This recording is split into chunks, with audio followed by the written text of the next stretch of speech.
جب کمپنی نے اس قسم کی پالیسی اختیار کی تو مقامی لوگوں کے اندر تشویش کی لہر دوڑ گئی، اور وہ تشویش بالکل حقیقی تھی،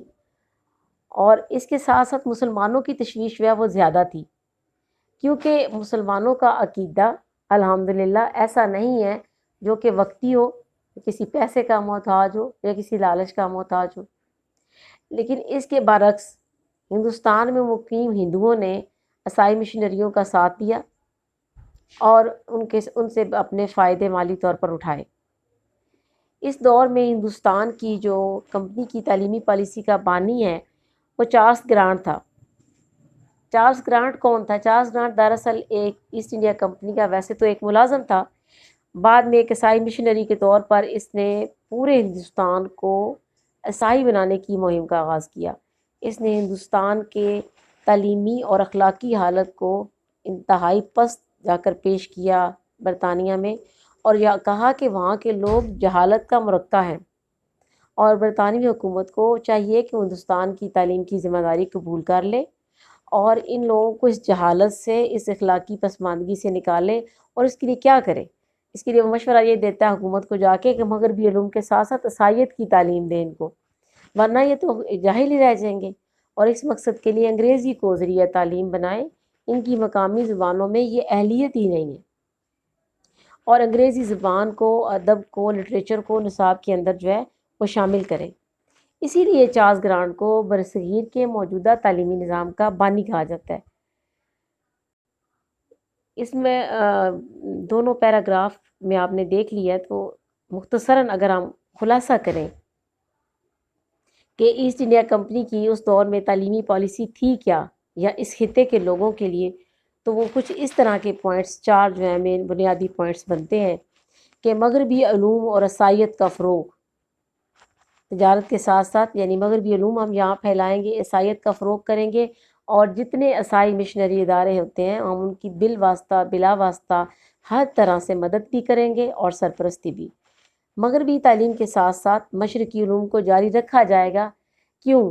اس لیے جاری رکھا جائے گا کہ ہماری جو حکومتی معاملات اور میٹرز ہیں ان میں فوری طور پر کوئی رکاوٹ نہ ہو، اس میں ان کی مقامی لوگوں کے ساتھ کوئی ہمدردی یا اخلاق یا بطور عوام ان کے رائٹس کو تسلیم نہیں کیا تھا، صرف اپنی حکومت میں رکاوٹ نہیں ڈالنا چاہتے تھے۔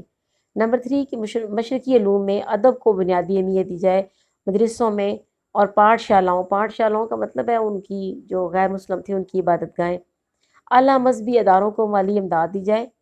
اور سب سے امپورٹنٹ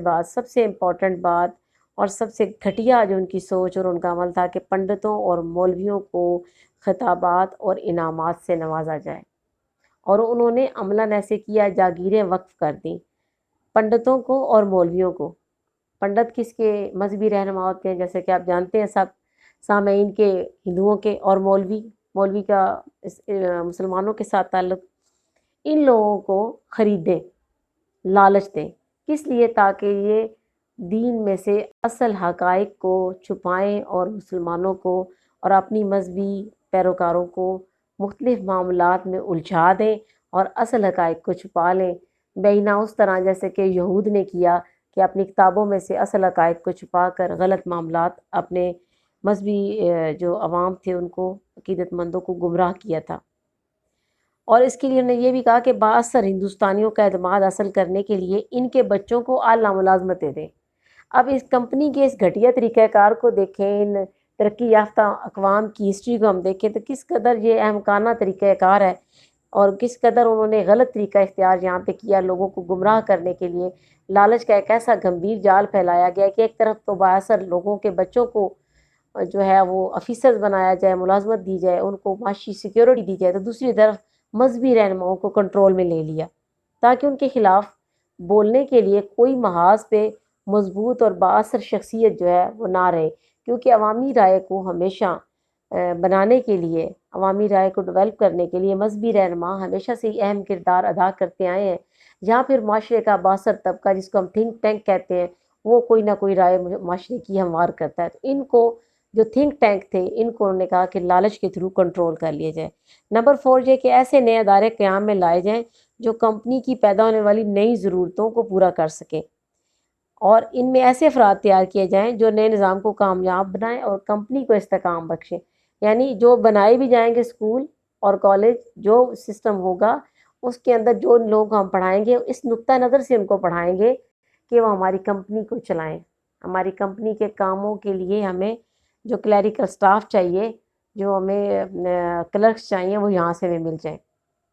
اس دور کے جائزے سے یہ بظاہر لگتا ہے جیسے کمپنی جو ہے وہ نیوٹرل رہنا چاہ رہی تھی اور کچھ خاص مداخلت نہیں تھی، لیکن اس بات کو مغربی مفکرین نے اور مورخین نے بہت ثابت کرنے کی کوشش بھی کی ہے، لیکن در حقیقت ایسی بات نہیں ہے۔ ان کی یہ تعلیمی حکمت عملی ایسی تھی جس کے پاس مقامی تعلیمی نظام سسک سسک کر اپنی موت آپ مر گیا، اور کمپنی کے نظام تعلیم نے فطری رفتار کے ساتھ مکمل غلبہ اور تسلط حاصل کر لیا، اور ایک لمبا عرصہ یہاں پر انہوں نے حکومت کی، اور حکومت کر کے چلے تو گئے مگر اثرات آج تک موجود ہیں۔ تو امید ہے کہ آج کا ٹاپک آپ کو سمجھ آ گیا ہوگا، بہت آسان ہے، اور آپ کو اپنے ماضی کے ساتھ بھی تھوڑی سی آگاہی حاصل ہوئی ہوگی۔ اسٹے ہوم، اسٹے سیف، اللہ حافظ۔